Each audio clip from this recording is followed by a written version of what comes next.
Welcome back. Well, ahead of the State of the Nation address and the presumed cabinet reshuffle, presumably this week, still many questions around the state of our politics. For example, the Deputy President, David Mabuza, has said publicly that he wants to resign.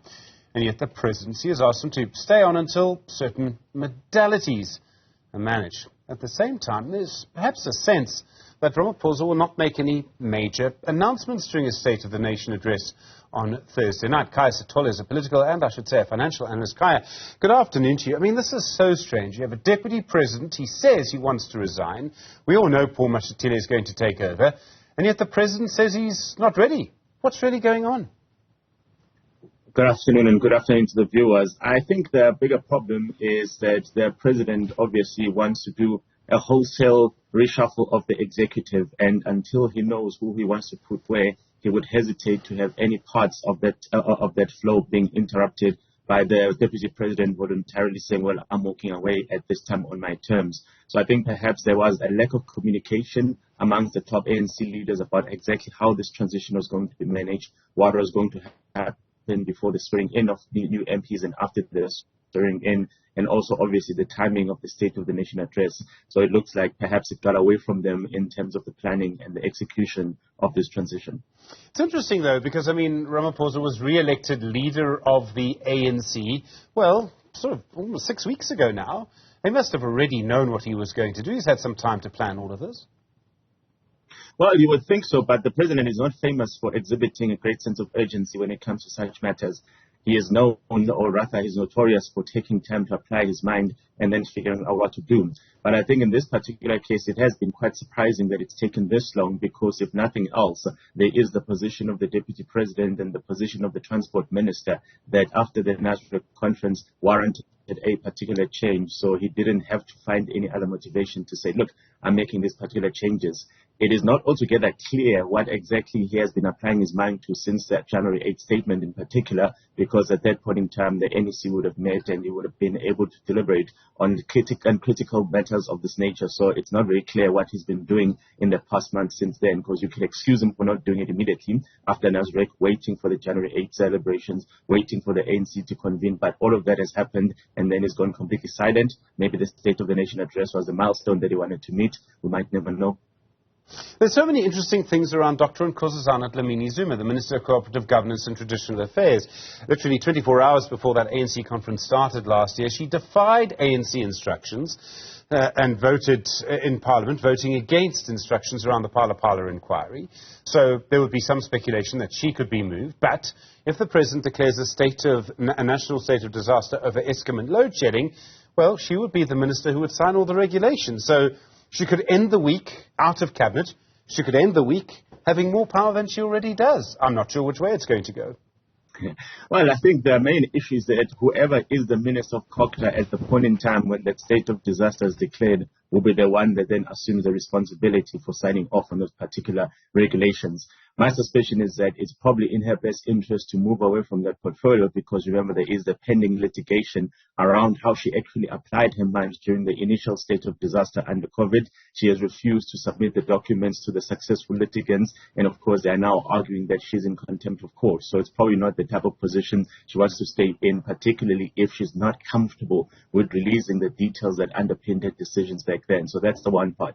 The second part is that in spite of the fact that she did indeed defy the ANC in relation to Phala, she remains one of the most senior politicians within the ANC. And of course, the president is not famous for alienating people. So he'd rather keep those enemies, if you want to call them that, closer rather than distancing them because of how fractured the party is.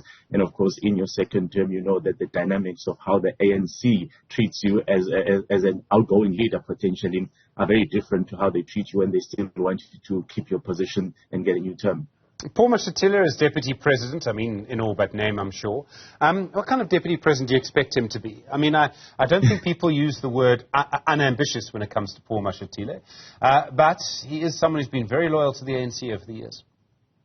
Yeah, we are moving from the invisible one to the ambitious one, because for some bizarre reason, David Mabuza completely faded once he got that particular position. He would reluctantly once in a while show up just to answer questions in Parliament, only because the law demanded that he do so. So he is the one that had a very different take on this particular particular role. Maybe once he started it, he then realized that it actually wasn't the type of thing he was particularly passionate about. So that's what we've seen over the past 5 years.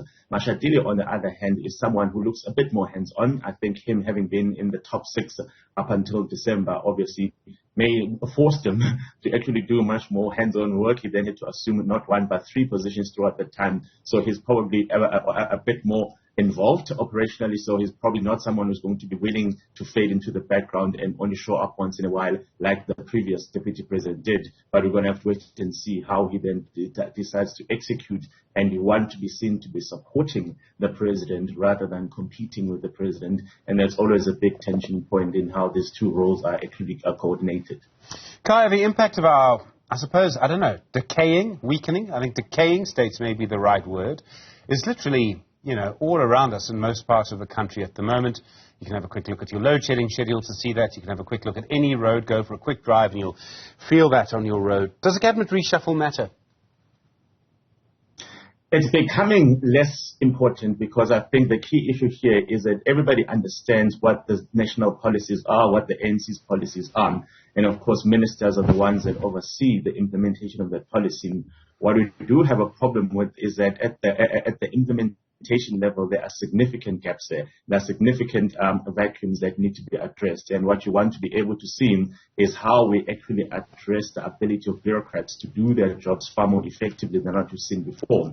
And I think also the reason reshuffles probably aren't as important as we make them out to be is that there isn't a particular system that says, look, this is a person who's got experience in X, Y, Z, so therefore that's why they're best suited to oversee that particular portfolio. It's primarily just a question of political credentials and political clout that then sees someone going from one completely different ministry like tourism, for example, and then moving over to something completely unrelated at the press of a button. So it isn't the type of system where we then feel that, look, if this minister was in charge of that particular portfolio, then these particular things would happen much more effectively. It really have to depend on the ability of bureaucrats to do their job and them not to be hamstrung by political shuffles.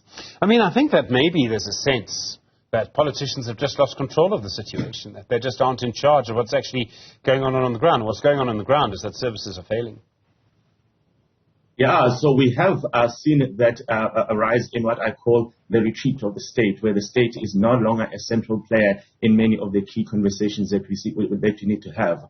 That is, of course, remarkably dangerous territory. So you'll see, for example, the rise of movements like Operation Dudula is in response to people saying, look, we've got a particular problem and the state is not dealing with this problem in a way that enables us to understand what's going on. So therefore, there is that vigilantism that keeps creeping in where people then say, well, the state is not going to fix it, so therefore let's do it ourselves. And of course, it's got dangerous connotations depending on what type of issues we're dealing with. Similarly, in relation to the state's ability to offer particular services, you're seeing the state not being able to execute, you're seeing the state retreating, and private sector players having to play a far more active role. And that, of course, has got implications for a developmental state that perhaps we haven't really grappled with and assessed what the potential consequences are. And I think that has to be blamed squarely on the ANC and its inability to run the state effectively. I mean, I think in some strange ways, if you look at what's happening around the election just 18 months from now, less probably, the biggest possible democratic incentive for a governing party, for a president, for a cabinet, to try and improve things, to try and give people hope, to try and say, look, we're going to improve things. And yet I think many people just feel that that's not what's going to happen at the State of the Nation address. There's going to be more of the same. There'll be a disruption probably by the EFF. The president will probably give a speech in the end. Someone will probably wear an inappropriate suit. I mean, that nothing's really going to change. Yeah, and I think obviously the State of the Nation address is supposed to give us a reflective element on saying that 12 months ago or even 5 years ago, when I first delivered my first State of the Nation address, these are the promises that I made, and this is how far I've gone in executing on them. So it really becomes the president's KPI. And of course, when you listen to it, you will find that there are far too many instances where pronouncements have been made, but then implementation has just never materialized. And I think the more of these speeches you hear, the less faith people have and the less credibility these conversations have, because people just see it as all about the pageantry, the inevitable disruption, and not much about the substance behind it. what we saw last week is that the president's PR team they released, I think it was a video of some of the achievements, as they call them, in relation to what the president had promised. So that's obviously trying to sort of make the ground a bit more fertile ahead of the State of the Nation address, to sort of then say these have been the wins that we've achieved. And of course, what they are hoping is that when people listen to the speech, they will sort of have that as a reference point to say, well, actually, it hasn't been all doom and gloom, but I think overall there is a great sense of disappointment about how poor the execution and the implementation has been since he delivered his first State of the Nation address in 2018. Khaya Sithole, thank you very much indeed. Political financial analyst, really do appreciate the time. A lot to look at, of course, ahead of the State of the Nation address and what's likely to be quite an important political week.